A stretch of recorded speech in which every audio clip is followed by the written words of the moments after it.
இத்தனை நாளா வந்து கணக்கு போடுறது இவ்வளவு நேரமா போட்டுக்கிட்டு இருக்கு. முக்கியமான வேலை இருக்கு, வெளியில போகணும். எவ்வளவு நேரமா பாத்துக்கிட்டு இருக்கீங்க? ஒரு சின்ன கணக்கு பாக்க அன்னைக்கு நீளமா எழுதி போறீங்க. இப்போ உட்காந்து 4 மணி நேரம் ஆச்சு. எப்ப முடியும்? 5 நிமிஷம் டைம் கொடு. இந்த இப்போ வந்து முடிச்சு சீக்கிரம் முடிங்க. இந்த வாரேன். சரி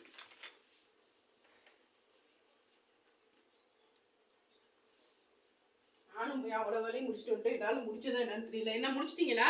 ஒரு 5 நிமிஷம் தான். இன்னும் 5 நிமிஷமா? கணக்கு நிறைய இருக்குல்ல. அப்ப என்னதான் நீங்க படிச்சீங்க? ஒரு சின்ன கணக்கு இவ்வளவு நேரம் பாத்துக்கிட்டு இருக்கீங்க. படிப்பை பத்தி பேசிக்கிட்டு இருக்க. நானு என்ன படிச்சீங்க? என்ன படிச்சியா? ஒரு கணக்கு பார்க்க தெரியல, கிழிச்சிட்டு வந்துட்டீங்க. என்ன எப்படி கேக்குற?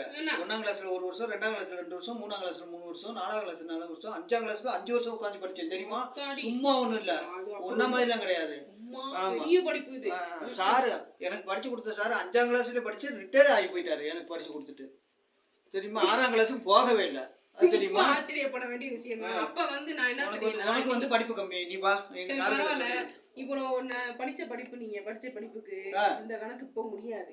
இன்னும் 2 நாள் ஆகும். சரி, நீங்க என்ன பண்றீங்க? இங்கனே உட்கார்ந்து இந்த கணக்கு பாருங்க. சரி, நான் ஊருக்கு போயிட்டு 2 நாள் ரெஸ்ட் எடுத்துட்டு வரேன். அப்படியா?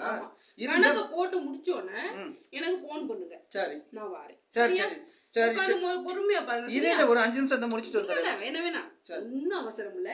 பொறுமையா உட்கார்ந்து பொறுமையா பார்த்தா போதும். அப்படின்ற ஒரு நாள் 2 நாள் ஆனாலும் பரவாயில்லை, நான் போயிட்டு வந்துறேன். சரியா? சரி சரி சரி.